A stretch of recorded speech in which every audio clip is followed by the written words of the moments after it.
Hi guys! Okay, so this is the first time I've done something like this, so you'll have to bear with me. But I thought I would do a kind of overview of all the books I read last month, so June. I'm also going to include a set of books that I read in May, just because, like I said, I've not done one of these, but I wanted to include them.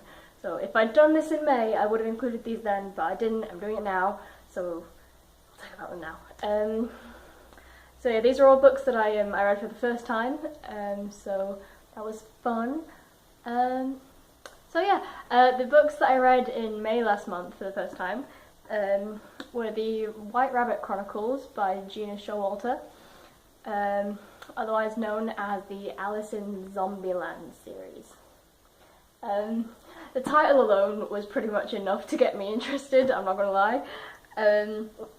Yeah, it turns out the zombies in this series aren't like your typical kind of risen corpses zombies. They're more kind of spiritual monsters as opposed to physical. And yeah, it's told from the perspective of Alice, and it's just pretty good.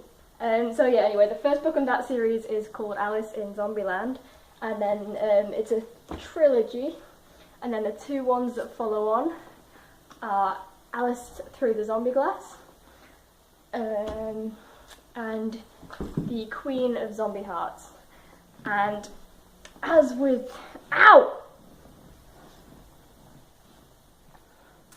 as you would expect, things pretty much just kind of pick up the further in you get, and it's very exciting, and it's quite, like I said, teenage girly, but also actiony, and you know, there's zombies. And yeah, it's called the White Rabbit Chronicles because there's constantly sort of little kind of nods and references to Alice in Wonderland, which is quite cool. So yeah, that was that. And then the first book I read, which I actually did read in June, was The Boy in the Striped Pyjamas by, what's his face, John Boyne. So I obviously, I don't know where you've been living if you haven't heard of this yet, but the film is very famous. It's called Boy in Striped Pyjamas, and it's based on this book. I'd never seen the film, and I'm still not sure if I want to. Get off! Yeah, I knew of the film before I knew it was based on a book, and I knew that the film was supposed to be very, very sad, so I thought, oh well, I'll read the... I didn't decide to read the book. I saw it in a charity shop and I got it on a whim. But I thought I'd be better off reading the book than seeing the film, just because I do better with sad books than sad movies.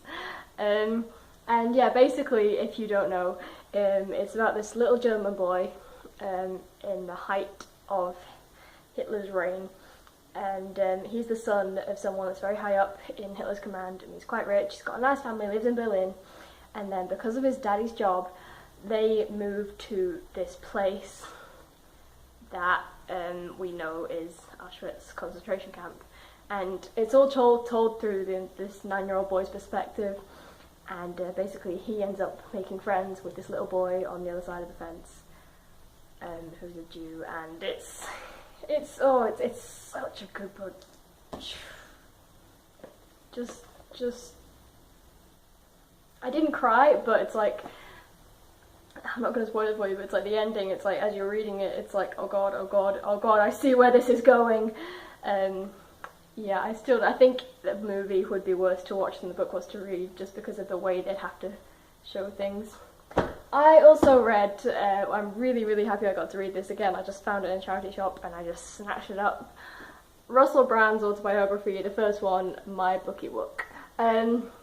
Yes, I watch The Truths. I don't agree with absolutely everything Russell says, but I do think he's a very intelligent man. I love him as a comedian, and it turns out he's a pretty good writer as well. It's just very, very, very, very enthralling, interesting, dynamic, whimsical in a way. I thoroughly enjoyed it, and I can't wait to pick up the second one and Revolution as soon as I can. So yeah, it's also got some cool little pictures in it as well. Hold on. Nope, hang on. Look at that. Oh dear. The last book that I I only finished it yesterday, but I started reading it in June, so it counts. It's a book called Kiss Me First by Lottie Moguch. I'm not entirely sure how to say that, but basically it's from the perspective of this girl called Layla, and basically it follows the story of how she became friends with this woman called Tess. And now Layla's like, she's like a really political thinker and stuff, and she likes to kind of engage in philosophical debates and things, and basically Tess wants to commit suicide, and Layla agrees to continue to impersonate her online after she's gone to avoid hurting Tess's family. And it's really, really interesting, and yeah, I'll just read the blurb to you.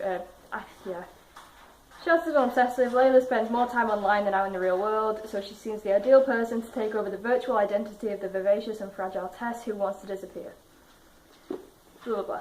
Yeah, very thought-provoking. I really, really like Layla's character. She's quite, like it says, sheltered and obsessive, but she's that kind of sort of a bit socially inept, but very, very smart. She's not a cliche. She's just the kind of main character you don't really see to take that often taking the lead in fiction and TV, so and real life as well. So it's really, really good. So yeah, that's that lot. It's not that many. I didn't read that much this month, but yeah, I hope this was good in some way. I want to try making more book videos that aren't ridiculously vague, awful reviews. So yeah, that was all the books I read in June 2015. I guess I'll do this again at the end of July, and we'll see what happens.